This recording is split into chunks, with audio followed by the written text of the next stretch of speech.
Le royaume du divin fiat chez les créatures. Le livre du ciel. Tome 20. Deuxième partie. Deuxième partie. Avoir le même but que le mien. Vouloir la même volonté, demeurer en elle comme en sa propre maison. Travailler pour la faire connaître. Et si l'on parle, on ne peut dire que ce qui est fait et voulu dans notre céleste famille. Cette créature est clairement reconnue, de tous côtés et avec raison, avec justice et droit, comme une fille qui nous appartient, qui est de notre famille, qui n'est pas déchue de son origine, qui préserve en elle l'image, les manières, les comportements, la vie de son Père, de celui qui l'a créé. Aussi, tu es de notre famille.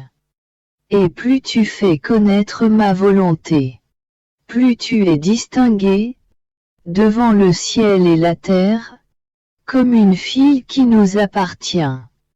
Par contre, celui qui ne poursuit pas le même but, ne demeure que très peu, sinon pas du tout, dans le palais royal de notre volonté. Il ne cesse de se promener, tantôt dans une maison, tantôt dans un vil taudis. Il ne cesse de vagabonder dans les passions du dehors, accomplissant des actes indignes de sa famille.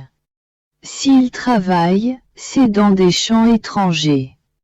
S'il parle, l'amour, la bonté, l'ingéniosité, les grands desseins de son Père ne résonnent jamais sur ses lèvres. Par tout son comportement, on ne peut reconnaître qu'il appartient à cette famille. Celui-là peut-il être appelé fils de cette famille? Et s'il vient de cette famille, il est un fils dégénéré qui a brisé tous les liens qui le reliaient à cette famille. Par conséquent, seul celui qui fait ma volonté et vit en elle, peut être appelé mon enfant, membre de ma divine et céleste famille. Tous les autres sont des enfants dégénérés et comme étrangers à notre famille. Ainsi, lorsque tu t'occupes de mon divin fiat, si tu parles, si tu circules en lui, tu nous mets en fait parce que nous sentons que c'est quelqu'un qui nous appartient. Nous sentons que c'est notre fille qui parle, qui circule, qui travaille dans le champ de notre volonté. Et pour ses propres enfants, les portes sont ouvertes. Aucun appartement ne leur est fermé. Parce que ce qui appartient au Père appartient aux enfants. Dans les enfants est placée l'espérance de la longue génération du Père. C'est ainsi que je mis en toi l'espoir de la longue génération des enfants de mon éternel fiat. Mon esprit continuait à penser à la suprême volonté et je me disais, mais, comment est-ce possible que moi, un petit être si insignifiant et bon à rien, qui n'a ni dignité, ni autorité, ni supériorité je puisse m'imposer, me diffuser et parler de ce soleil de la divine volonté pour le faire connaître et former les enfants de sa génération. Je pensais cela.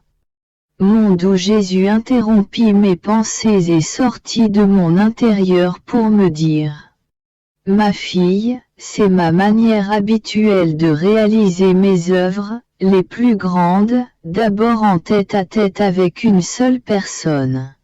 Uniquement avec ma maman seule, j'accomplis le grand prodige de mon incarnation. Personne n'est entré dans nos secrets. Personne n'a pénétré dans le sanctuaire de nos appartements pour voir ce qui se passait entre moi et la céleste souveraine. Elle n'occupait pas non plus un poste d'autorité ou de dignité dans le monde. Car quand je choisis, ce qui m'intéresse, ce n'est pas l'état de dignité ou de supériorité de la personne.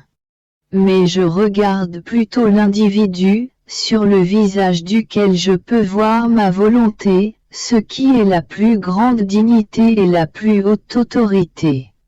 La petite fille de Nazareth n'avait ni position, ni dignité, ni supériorité dans ce bas monde. Elle possédait ma volonté. Ainsi le ciel et la terre étaient suspendus à elle. Le destin de l'humanité était dans ses mains, et le destin de toute ma gloire que je devais recevoir de toute la création.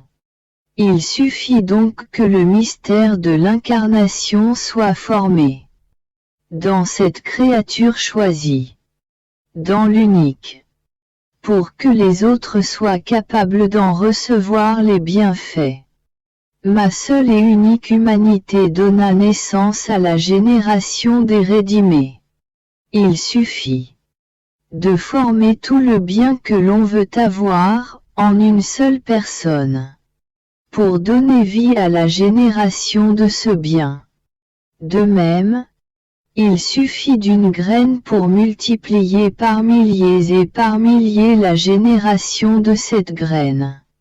Ainsi, toute la puissance, la vertu, l'habilité dont a besoin une vertu créatrice, réside dans la formation de cette première graine. Une fois formée, elle agit comme la levure, les générations se suivent. Par conséquent, si une seule âme me donnera la liberté absolue de renfermer en elle le bien que je veux, de me laisser former en elle le soleil du fiat suprême, ce soleil formera la génération des enfants de ma volonté et ainsi dardera ses rayons sur la surface de la terre. Tu dois savoir que toutes nos plus grandes œuvres portent en elles l'image de la divine unité. Plus elles font du bien, autant de bien elles récoltent de cette suprême unité. Tu peux aussi voir dans la création des exemples de divine unité. Des œuvres qui, tout en étant uniques, font tant de bien, que la multiplicité de nos autres œuvres toutes mises ensemble n'en font pas autant. Regarde sous la voûte du ciel, il n'y a qu'un soleil. Combien de bienfaits ne contient-il pas? Combien n'en apporte-t-il pas à la terre? On peut dire que la vie sur la terre dépend du soleil. Bien qu'étant seul, il enveloppe avec sa lumière tous et tout. Il porte tout au sein de sa lumière et donne un acte distinct à chaque chose, selon la variété des choses qu'il investit. Il transmet la fécondité, le développement, la couleur, la douceur, la beauté. Le soleil est tout seul alors que les étoiles sont nombreuses. Cependant, les étoiles n'amènent pas les mêmes bénéfices à la terre que le soleil, bien que celui-ci soit tout seul. La puissance d'un acte unique, animé par la puissance créatrice, est incompréhensible. Il n'y a rien à quoi il ne puisse donner la vie. Il peut changer la face de la terre en la transformant d'aride et désertique en un printemps en fleurs. Il n'y a qu'un ciel et il s'étend partout. Il n'y a qu'une seule eau, même si elle est divisée en de très nombreux points de la terre, formant des mers, des lacs et des rivières. Lorsqu'elle tombe du ciel, c'est sous une seule forme. On la trouve n'importe où sur la terre. In fine, les choses créées par nous, portant en elles l'image de l'unité divine, sont les plus bénéfiques. Sans elle, la vie n'existerait pas sur la terre. Alors, ma fille, ne pense pas que tu es toute seule ou que tu n'as pas de dignité extérieure et d'autorité, cela ne signifie rien. Je vais accomplir en toi l'unité d'une œuvre grandiose. Ma volonté est plus que tout. Sa lumière semble muette. Mais dans son mutisme, elle investit les intelligences. Elle les fait parler avec une telle éloquence que les plus savants, abasourdis, en sont réduits au silence. La lumière ne parle pas. Mais elle montre, elle fait connaître les choses les plus cachées. Grâce à sa douce et tendre chaleur, elle réchauffe. Elle ramollit les choses les plus dures, les cœurs les plus obstinés. La lumière ne contient aucune graine, aucune matière. Tout en elle est pur. On ne peut voir qu'une onde de lumière argentée, resplendissante. Mais elle sait s'infiltrer et engendrer, développer, féconder les choses les plus stériles. Qui peut résister à la puissance de la lumière? Personne. Même les aveugles, tout en ne le voyant pas, ils ressentent sa chaleur. Les muets, les sourds, sentent et reçoivent les bienfaits de la lumière. Qui pourra résister à la lumière de mon fiat éternel? Toutes ces connaissances seront plus que les rayons de lumière de mon vouloir. En dardant la surface de la terre et en pénétrant dans les cœurs, ils apporteront le bien que la lumière de ma volonté contient et peut faire. Cependant, ces rayons doivent avoir leur sphère d'où commencer. Ils doivent être centrés en un point unique, d'où surgir afin de former l'aube, le jour, l'après-midi et le coucher dans les cœurs, pour se lever à nouveau. La sphère, le point unique, c'est toi. Les rayons centrés dans ce point sont mes connaissances, qui donneront la fécondité à la génération des enfants du royaume de ma volonté. C'est pourquoi je te répète toujours, sois attentive, pour qu'aucune de mes connaissances ne soit perdue. Si c'était le cas, tu ferais perdre un rayon à ta sphère. Tu ne peux pas imaginer tout le bien qu'il contient. Car chaque rayon contient sa spécialité parmi les bienfaits destinés aux enfants de ma volonté. Tu me priverais en même temps de la gloire de ce bien de mes enfants. Tu te priverais aussi de la gloire de répandre un rayon de plus de ta sphère. J'étais tout agité parce que mon doux Jésus ne venait pas. Mais dans mon délire, je disais des bêtises, et dans l'intensité de ma souffrance, je répétais: Jésus, tu as changé. Je n'aurais jamais cru que tu en viendrais au point de me priver de toi aussi longtemps. Mais alors que je déversais mon chagrin, mon doux Jésus vint comme un petit enfant et, se jetant dans mes bras, il me dit: Ma fille, dis-moi, et toi, as-tu changé? Aimes-tu peut-être quelqu'un d'autre? Ne veux-tu plus faire ma volonté? Ces questions de Jésus m'ont piqué au vif. Désolé, je lui dis: Jésus, que veux-tu dire par là? Non, non, je n'ai pas changé et je n'ai pas d'autre amour. Et je préférerais mourir plutôt que de ne pas faire ta très sainte volonté. Mon doux Jésus ajouta: Tu n'as donc pas changé.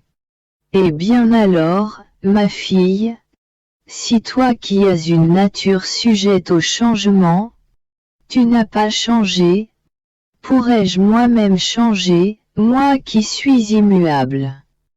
J'étais confuse et ne savais que répondre. Mon Jésus, toute bonté, ajouta, veux-tu voir comment j'étais dans le sein de ma souveraine maman et ce que j'ai souffert en elle.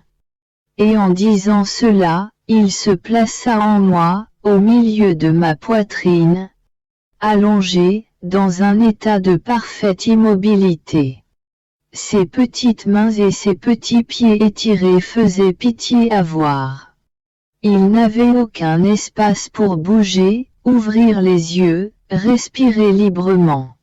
Et le plus dur était de le voir mourir continuellement. Quelle souffrance de voir mourir mon petit Jésus. Je me suis senti placé avec lui dans le même état d'immobilité. Puis, après quelque temps, le petit bébé Jésus me pressa contre lui et me dit: Ma fille, mon état dans le sein maternel était très douloureux. Ma petite humanité avait un parfait usage de sa raison et de son infinie sagesse. Par conséquent, dès le premier instant de ma conception, je comprenais mon douloureux état, n'ayant pas même un filet de lumière dans l'obscurité de la prison maternelle. Quelle longue nuit de 9 mois!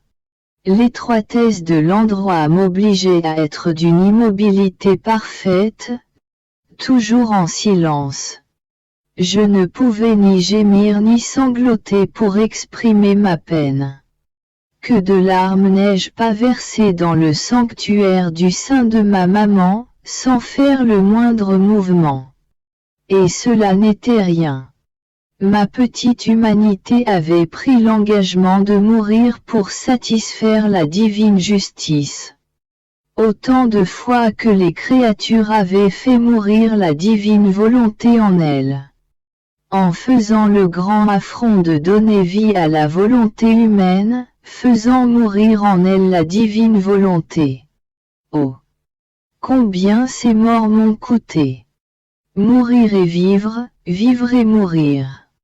Ce fut pour moi la souffrance la plus déchirante et continuelle. D'autant plus que ma divinité ne faisant qu'un et étant inséparable de moi. En recevant de moi ces satisfactions, elle se conduisit en justicière.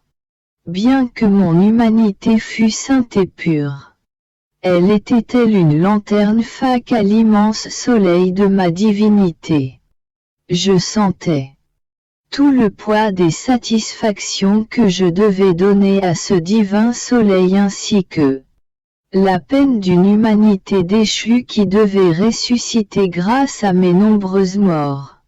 Ce fut le rejet de la divine volonté, en donnant vie à sa propre volonté, qui a entraîné la ruine de l'humanité déchue. Et je devais maintenir mon humanité et ma volonté humaine dans un état de mort permanente, pour que la divine volonté puisse avoir sa vie continue en moi, afin d'y étendre son royaume. Dès l'instant de ma conception, je ne pensais, je ne m'occupais que d'étendre le royaume du fiat suprême dans mon humanité, au prix de ne pas donner vie à ma volonté humaine afin de faire ressusciter l'humanité déchue, de façon à ce que, une fois le royaume établi en moi, je commence à préparer les grâces, les choses nécessaires, les souffrances, les satisfactions voulues, pour le faire connaître et le fonder au sein des créatures. Par conséquent, tout ce que tu fais, tout ce que je fais en toi pour ce royaume, n'est rien d'autre que la continuation de ce que j'ai fait dès le moment de ma conception dans le sein de ma maman. Alors, si tu veux que j'étende le royaume du fiat éternel en toi, laisse-moi libérer. Ne donne jamais vie à ta volonté. Après quoi je poursuivis mes actes dans le vouloir éternel et mon doux Jésus ajouta: Ma fille, Ma volonté représente l'âme, et la création représente son corps. Celui-ci ne possédant qu'une âme, celle-ci n'a qu'une volonté. Le corps a beaucoup de nombreux sens, tels des touches différentes. Chacune d'elles faisant sa petite musique et chaque membre exerce sa fonction distincte. Cependant, il y a un tel ordre, une telle harmonie entre eux, que, lorsqu'un membre exerce sa fonction, tous les autres se concentrent sur le membre actif, éprouvant de la peine s'il souffre, jouissant s'il est en joie. Car la volonté qui les anime, et la force qui les habite est la même, la seule. Telle est la création tout entière. Elle est comme un corps animé par ma volonté. Bien que chaque chose créée ait sa fonction distincte, elles sont toutes si unies entre elles, sont plus que les membres pour leur corps. Comme ma volonté est la seule à les animer et à les dominer. Leur force est une seule. Celle qui fait ma volonté et vit en elle, est un membre qui appartient au corps de la création et possède par conséquent la force universelle de toutes les choses créées, incluant même celle de son Créateur. Parce que ma volonté circule dans les veines de toute la création, plus que le sang dans le corps. Un sang qui est pur, saint, vivifié de lumière et qui va jusqu'à spiritualiser le corps lui-même. L'âme est tout absorbée dans l'œuvre de la création, pour faire ce qu'elle fait, pour être en communication avec ses actes.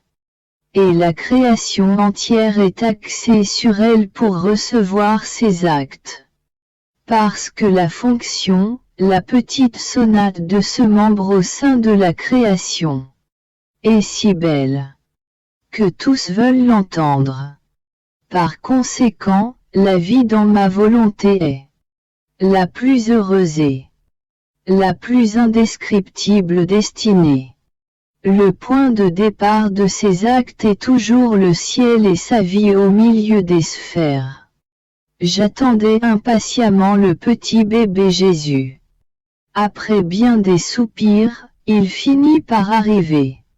Il se jetait comme un petit bébé dans mes bras et il me dit: « Fille, veux-tu voir comment mon inséparable maman m'a vu lorsque je suis sortie de son sein maternel ? Regarde-moi, et vois. » Je le regardai et je vis un petit bébé d'une rare et ravissante beauté. De toute sa petite humanité, de ses yeux, de ses mains et de ses pieds émanaient de resplendissants rayons de lumière qui, non seulement l'enveloppaient, mais s'étendaient jusqu'à pouvoir toucher le cœur de chaque créature. C'était comme pour leur donner le premier salut de sa venue sur la terre. Le premier toc-toc frappait à la porte leur cœur, pour qu'elle lui ouvrait le laisse entrer. Ce coup était doux, mais pénétrant cependant, étant un coup de lumière. Il ne faisait pas de bruit, mais il était plus fort que n'importe quel bruit. Aussi, cette nuit-là, tous ont senti quelque chose d'inhabituel dans leur cœur. Mais peu nombreux furent ceux qui lui ont ouvert la porte pour le recevoir. Et le tendre petit enfant, ne recevant aucun signe en retour, ni de réponse à ses petits coups, se mit à pleurer. Il sanglotait, gémissait et soupirait. Ses lèvres étaient livides et tremblantes par le froid. La lumière qui sortait de lui était occupée à frapper au cœur des créatures, desquelles il recevait les premiers rejets. Mais dès qu'il sortit du sein de sa céleste maman, il se lança dans ses bras maternels pour lui donner le premier baiser, la première étreinte. Ses petits bras ne pouvaient l'étreindre entièrement. Mais la lumière qui sortait de ses petites mains l'entoura entièrement, ainsi la mère et le fils baignèrent dans la même lumière. Oh! De quelle façon la maman reine a répondu à l'étreinte et au baiser de son fils. Ils restaient si bien enlacés qu'ils semblaient fusionner l'un dans l'autre. Elle lui rendit, par son amour, le premier rejet que Jésus reçut des cœurs des créatures. Le cher et charmant petit bébé déposa son premier acte de naissance, ses grâces, sa première douleur, dans le cœur de sa maman. Ainsi, ce qui était vu chez le fils pouvait être vu chez sa maman. Après quoi le gracieux petit bébé est venu dans mes bras et en me serrant très fort. J'ai senti qu'il entrait en moi, et moi en lui. Puis il me dit, « Ma fille, je voulais t'embrasser comme j'ai embrassé ma chère maman à ma naissance, pour que tu puisses recevoir le premier acte de ma naissance et ma première souffrance, mes premières larmes et mes premiers gémissements, et pour que tu puisses être prise de compassion pour mon douloureux état à ma naissance. Si je n'avais pas eu ma maman en qui pouvoir placer tout le bien de ma naissance et diriger en elle la lumière de ma divinité que moi, Verbe du Père, je contenais, je n'aurais trouvé personne en qui placer le trésor infini de ma naissance, ou vers qui diriger la lumière de ma divinité qui émanait de ma petite humanité. Vois par conséquent combien il est nécessaire que lorsque la suprême majesté décide qu'un grand bien doit être fait aux créatures, et qui doit servir de bien universel, nous en choisissions une, à qui donner tant de grâce, qu'elle puisse recevoir en elle tout le bien que toutes les autres doivent recevoir. En fait, si les autres ne les reçoivent pas toutes, ou seulement une partie d'entre elles, notre œuvre ne demeure pas suspendue et sans fruit. Mais l'âme choisie reçoit tout ce bien en elle-même et notre œuvre reçoit le retour de son fruit. Ainsi, ma maman fut dépositaire non seulement de ma vie, mais de tous mes actes. Dans tous mes actes, j'ai regardé d'abord, avant de les faire, si je pouvais les déposer en elle. J'ai déposé en elle mes larmes, mes vagissements, le froid et les souffrances que j'endurais. Elle faisait écho à tous mes actes et recevait tout avec d'incessantes actions de grâce. C'était une compétition entre la mère et le fils. Moi qui donnais, elle qui recevait. Lorsque ma petite humanité a fait sa première entrée sur cette terre, ma divinité voulait en rayonner, afin d'aller partout faire sa première visite sensible à toute la création.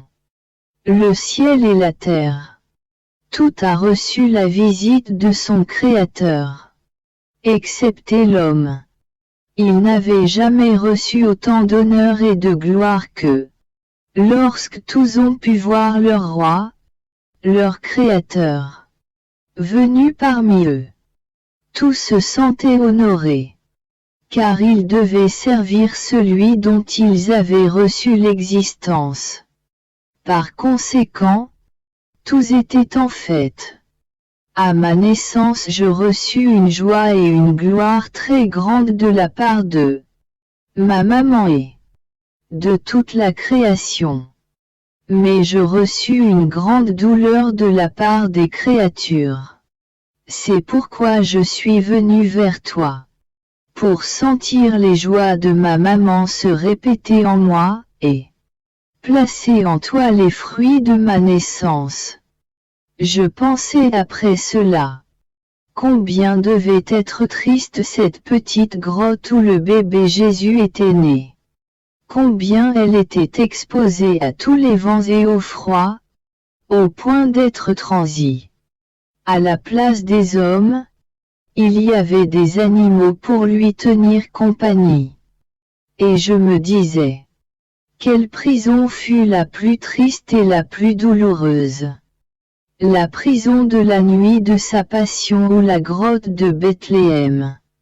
Et mon doux bébé ajouta, ma fille, la tristesse de la prison de ma passion ne peut être comparée avec la grotte de Bethléem. Astérisque dans la grotte, j'avais ma maman près de moi, corps et âme. Elle était avec moi, par conséquent. J'avais toutes les joies de ma chère maman. Et elle avait toutes celles de son fils, qui formaient notre paradis. Les joies d'une mère qui possède son enfant sont grandes. Les joies de posséder une mère sont même encore plus grandes. Je trouvais tout en elle, et elle trouvait tout en moi. Et puis il y avait mon cher Saint Joseph, qui me servait de père, et je sentais toutes les joies qu'il ressentait à cause de moi. Astérisque par contre, dans ma passion, nos joies furent toutes interrompues. Parce que nous devions céder la place à la souffrance, entre la mère et le fils. Nous éprouvions la grande douleur de la séparation prochaine. Séparation au moins sensible. Qui devait avoir lieu à ma mort entre la mère et le fils. Astérisque dans la grotte, les animaux me reconnaissaient, m'honoraient, tentaient de me réchauffer de leur souffle. Astérisque dans la prison. Même les hommes ne me reconnaissaient pas et, pour m'insulter, ils m'ont couvert de crachats et d'opprobre. Il n'y a donc aucune comparaison possible entre les deux. Mon esprit baignait dans le soleil du vouloir éternel. Mon Jésus bien-aimé me dit, ma fille, l'affront que commet une créature en ne faisant pas ma volonté est grand. Ma volonté est plus que la lumière solaire. Elle envahit toutes et toutes choses et personne ne peut échapper à sa lumière infinie. En faisant sa propre volonté. La créature veut couper cette lumière et former en elle son obscurité. Mais ma volonté s'élève et poursuit sa course de lumière en laissant la créature dans les ténèbres de sa volonté. Si quelqu'un couperait la lumière du soleil et se formait en lui une longue nuit, ne dirait-on pas qu'il est fou et qu'il commet un grand mal? Pauvre malheureux! Il mourait de froid, ne recevant plus la chaleur et la lumière du soleil. Il mourait d'ennui, incapable d'agir parce qu'il lui manquerait le bienfait de la lumière. Il mourait de faim, n'ayant ni lumière ni chaleur. Pour cultiver et féconder son petit champ recouvert par l'obscurité de sa volonté. On dirait de lui. Il aurait mieux valu qu'un être aussi malheureux ne fût jamais né. Tout cela se produit dans l'âme qui fait sa volonté. Par conséquent, le mal le plus déplorable est de ne pas faire ma volonté. Car lorsqu'on enlève ma volonté, l'âme meurt de froideur pour tous les biens célestes. Elle meurt d'ennui, de fatigue, de faiblesse, parce que ma volonté est absente. Et c'est elle qui fait la joie, la force et la vie de la divine opération. L'âme meurt de faim, parce que la lumière est absente. qui vient féconder le petit champ qui forme la nourriture dont elle doit vivre. Les créatures pensent que ne pas faire ma volonté n'est pas un grand mal. Il renferme tous les mots ensemble. Après quoi il ajouta: Ma fille, chaque bien, pour être un bien, doit avoir son origine en Dieu.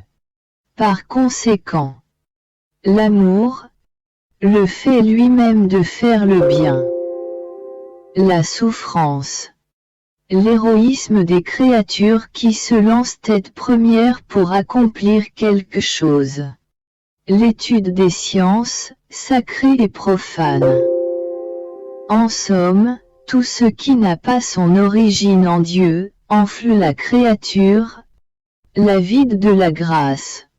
Et tous ces biens qui n'ont pas leur origine en Dieu ne commencent qu'avec une origine humaine et sont comme des œuvres balayées par un grand vent qui, avec sa puissance, réduit en un tas de poussière les cités, les villas, les somptueuses résidences.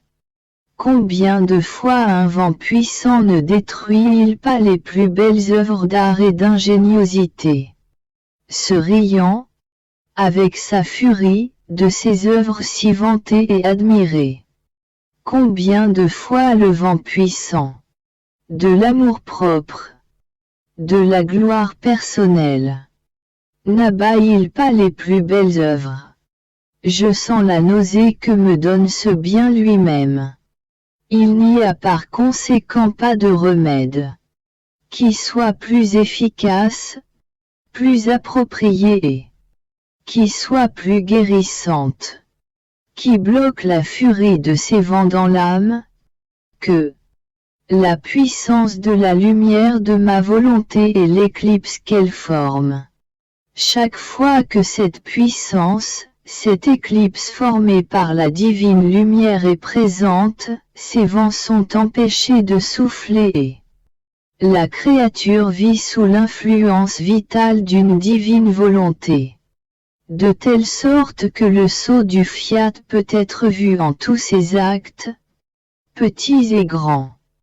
Sa devise est donc: Dieu le veut, je le veux. Si Dieu ne le veut pas, moi non plus. De plus, ma volonté maintient un équilibre parfait dans la création. Elle maintient l'équilibre de l'amour, de la bonté, de la miséricorde, du courage, de la puissance et même de la justice. Par conséquent, lorsque tu entends parler de châtiments et de troubles, ce n'est que l'effet de ma volonté équilibrée.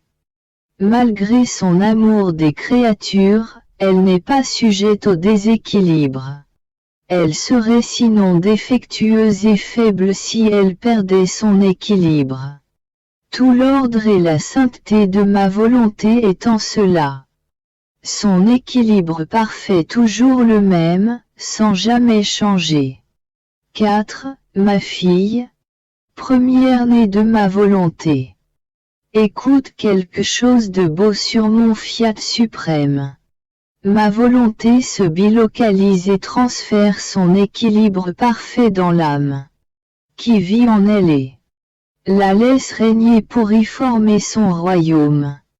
Ainsi, l'âme se sent équilibrée. En amour, en bonté, en miséricorde, en courage, en puissance et en justice. La création est extrêmement vaste. Mon vouloir y exerce son acte distinct d'équilibre en chaque chose. L'âme possède cet équilibre. Ainsi ma volonté l'élève et l'étend au point de trouver dans tous ses actes l'équilibre des uns et des autres en les unifiant pour les rendre inséparables. Ainsi, la créature se trouve elle-même dans le soleil, pour faire les actes équilibrés que ma volonté accomplit en lui. Elle se trouve dans la mer, dans le ciel, dans la petite fleur qui fleurit, pour y apporter sa fragrance. Dans le petit oiseau qui chante pour réjouir la création tout entière avec l'équilibre de la joie. Elle se trouve dans la furie du vent, de l'eau, des tempêtes, pour l'équilibre de la justice. En somme, ma volonté ne peut pas être sans cette créature. Elles sont inséparables et vivent ensemble. Et crois-tu que ce soit peu de choses que l'âme puisse dire? Je suis étendu jusque dans le ciel afin de le préserver pour le bien de mes frères. Je suis présente dans le soleil pour faire germer et féconder, pour donner de la lumière et pour préparer la nourriture pour toute l'humanité et ainsi de suite pour tout le reste. Qui peut jamais dire j'aime mon Dieu comme il s'aime lui-même. J'aime tout le monde et je fais tout le bien que mon Créateur fait à toute la famille humaine. C'est la seule qui reçoit l'équilibre de ce divin fiat et lui permet de régner en elle. Mon doux Jésus, en arrivant, se fit voir, portant un soleil au centre de sa poitrine. Le tenant bien serré dans ses bras. S'approchant de moi, il prit ce soleil du centre de sa poitrine et de ses mains. Il le plaça au centre de la mienne. Puis il prit mes mains dans les siennes pour tenir le soleil bien serré. Il me dit, ce soleil est ma volonté, tiens-le bien et ne le laisse jamais s'échapper. Car il a le pouvoir de tout convertir en lumière, toi et tous tes actes, afin de t'incorporer complètement en lui, pour ne former qu'un seul soleil. Après quoi je pensais à tout ce que mon doux Jésus avait fait en venant sur la terre pour la rédemption, afin de m'unir à ses actes et de lui demander, par l'amour de ses propres actes, de faire connaître sa volonté pour qu'elle règne.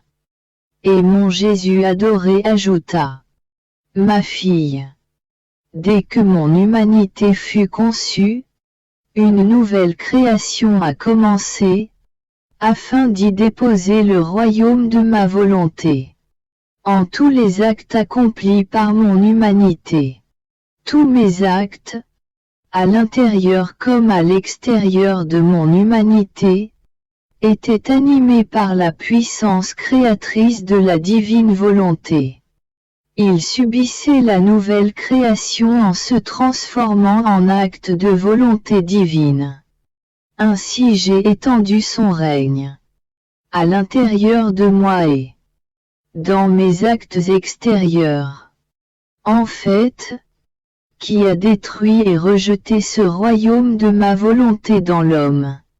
C'est sa volonté humaine, qui rejeta la mienne et se laissa dominer et animer par la sienne propre, pour former en l'homme un royaume de misère, de passions et de ruines.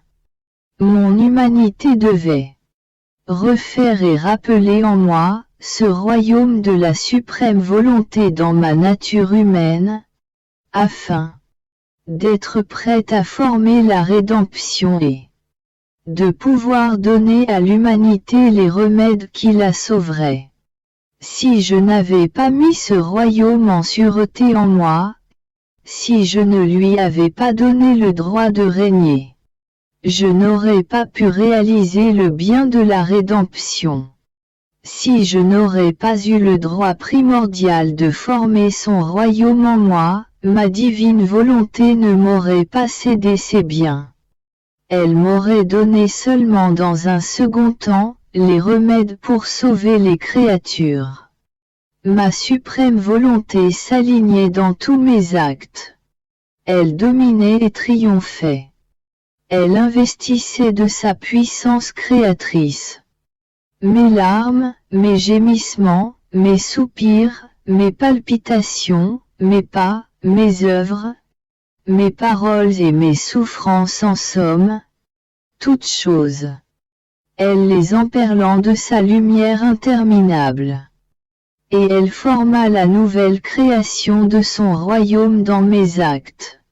Par conséquent, plus je réalisais de choses, plus le fiat divin élargissait les limites de son royaume dans mon humanité. La création fut appelée du néant et fut formée sur la base de ma parole créatrice qui parla, créa et commanda que toutes les choses prennent leur place avec ordre et harmonie. Dans la création du royaume de la volonté suprême. Ma volonté ne se contenta pas de former le royaume à partir de rien. Mais elle voulut, en garantie, la base, les fondations, les murs et tous les actes et souffrances de ma très sainte humanité, pour former la création de son royaume. Tu peux voir ainsi combien ce royaume de ma volonté m'a coûté. Combien d'amour j'y ai mis. Par conséquent, ce royaume existe. Il ne me reste plus qu'à le faire connaître avec tous les biens qu'il contient. Ainsi, ce que je veux de toi, c'est que, tout comme mon humanité a laissé ma volonté libre de former son royaume, tu puisses me laisser libre, sans rien me refuser, afin que je ne trouve en toi aucune opposition et mes actes puissent couler en toi, prendre leur place d'honneur et s'aligner bien en ordre, pour continuer en toi la vie du royaume de ma volonté. Après quoi mon doux Jésus s'échappa comme l'éclair. Je voulus le suivre, mais dans cet éclair, je vis avec beaucoup d'amertume que des maladies contagieuses allaient se répandre dans toutes les nations, y compris en Italie. Il me semblait que les hommes allaient en mourir partout et dépeuplerait les foyers. Le fléau serait pluviol dans plusieurs nations, mais presque toutes seraient touchées. Il me semble que les hommes se donnent la main pour offenser le Seigneur. Notre Seigneur les affecte tous des mêmes fléaux. Mais j'espère qu'il se calmera et que les gens auront moins à souffrir. Je méditais sur l'année qui se terminait et la nouvelle qui commençait. 2. Je continuais mon envol dans la lumière de la divine volonté. Je priais le bel enfant Jésus que, tout comme l'année qui se termine ne renaîtrait jamais, il ferait mourir ma volonté pour ne jamais renaître.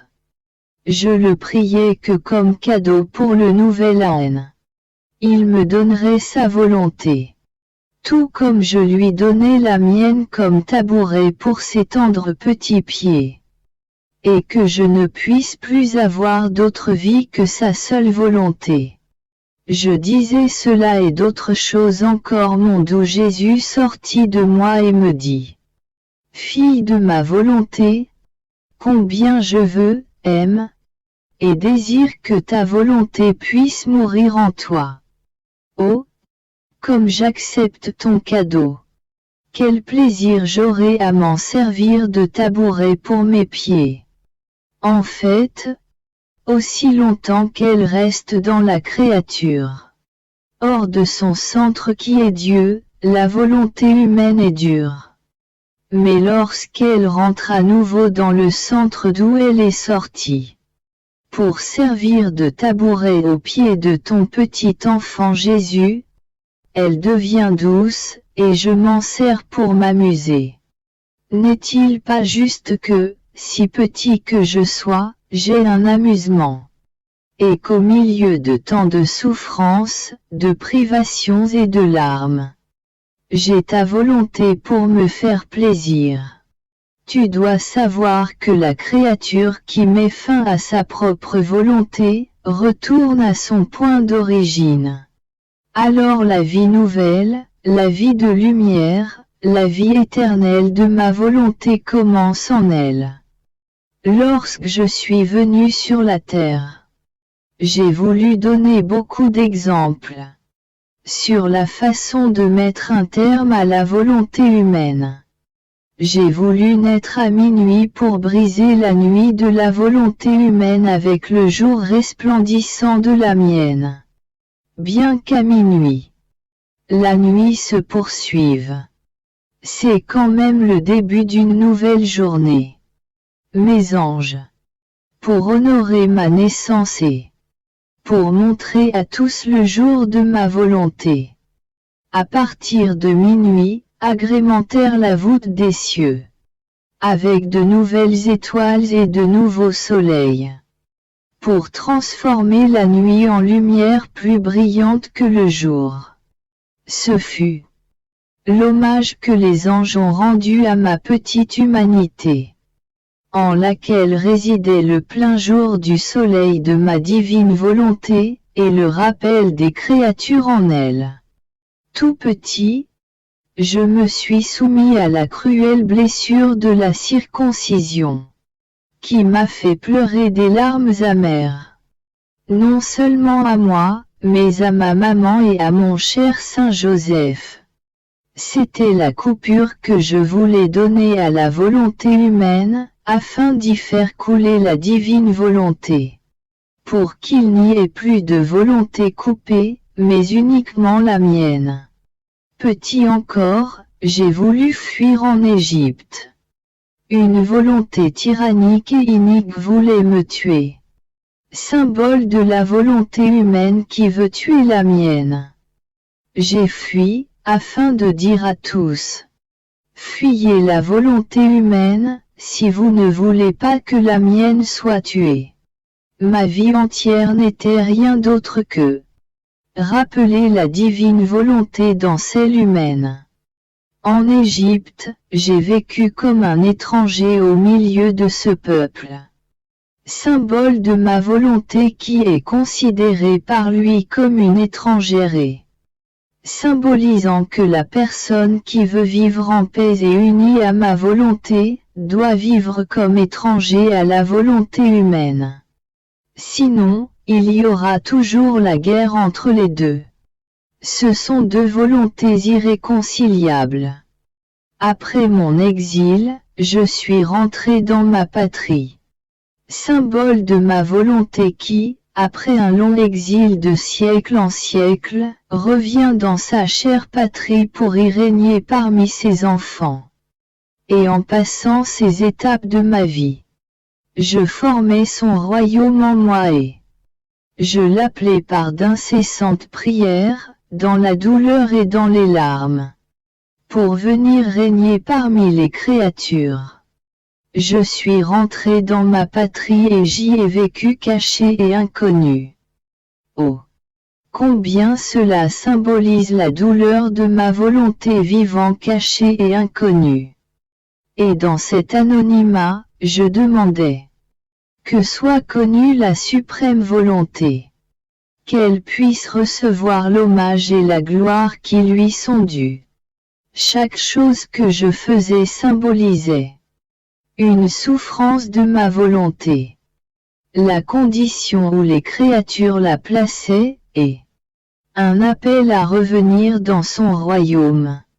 Et c'est ce que je veux que soit ta vie. Le constant rappel du royaume de ma volonté parmi les créatures. 4.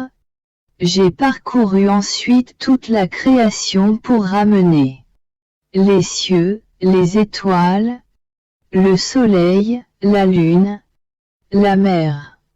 En somme toute la création.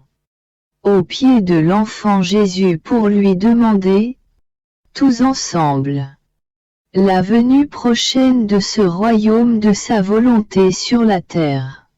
Et dans mon désir, je lui disais: vois, je ne suis pas seul à te prier, mais les cieux prient avec la voix de toutes les étoiles. Le soleil, avec la voix de sa lumière et de sa chaleur. La mer, avec son murmure. Tous prient que ta volonté vienne régner sur la terre. Comment peux-tu résister à toutes ces voix qui te prient? Ce sont des voix innocentes, des voix animées par ta volonté elle-même qui te prient. Je disais cela. Mon petit Jésus est sorti de moi pour recevoir l'hommage de toute la création et pour écouter son langage muet. En se serrant contre moi, il me dit: Ma fille, les meilleurs moyens pour hâter la venue de ma volonté sur la terre sont les connaissances. Les connaissances apportent la lumière et la chaleur, et elles forment en elles l'acte premier de Dieu. En quoi la créature trouve le premier acte sur lequel former le sien? Si elle ne trouvait pas le premier acte, la créature n'ayant pas la vertu de former l'acte premier, il lui manquerait les choses les plus nécessaires pour former ce royaume. Tu vois ainsi ce que signifie une connaissance supplémentaire sur ma volonté. En portant en elle l'acte premier de Dieu, les créatures apportent une force magnétique, un puissant aimant, qui attire les créatures à répéter l'acte premier de Dieu. Avec sa lumière, elles pourront désillusionner la volonté humaine. Avec sa chaleur, elles amèneront les cœurs les plus durs à se plier devant l'acte divin. Les créatures se sentiront captivées et voudront se modeler sur cet acte.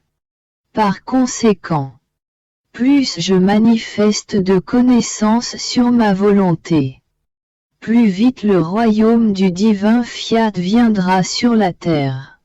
Mon pauvre cœur gémissait à cause de la douleur de la privation de mon cher et bien-aimé Jésus. Les heures me paraissent des siècles, et les nuits sont interminables sans lui. Le sommeil fuit mes yeux. Si au moins je pouvais dormir, ma douleur s'endormirait et je trouverais peut-être un peu de soulagement. Mais non, au lieu de dormir, je garde les yeux bien ouverts.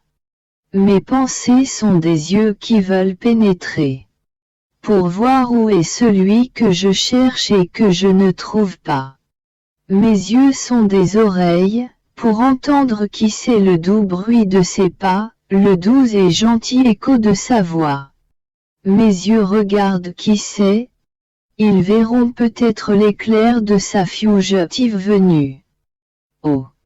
Combien sa privation me coûte! Oh! Combien je languis après lui! J'étais dans ces lamentations lorsque mon doux Jésus bougea en moi et se fit voir, assis à une petite table de lumière, tout occupé à examiner l'ordre de ce qu'il avait manifesté sur sa très sainte volonté. Tout ce qui concernait son vouloir, les mots, les connaissances. Tout était comme un rayon de lumière dans la main de Jésus et qu'il disposait sur ce bureau de lumière. Il était si absorbé que j'avais beau lui parler et l'appeler, il ne s'occupait pas de moi. J'ai donc gardé le silence en me contentant d'être près de lui et de le regarder.